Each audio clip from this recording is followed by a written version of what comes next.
मैनू लगदा ओ मर जानी ने कोई जादू करया।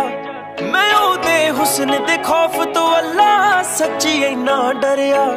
मेरे वल देखे जद ओदी अखां दा रंग बदलदा, एवें तां नहीं निर्माण उन्ने अपने काबू विच करया।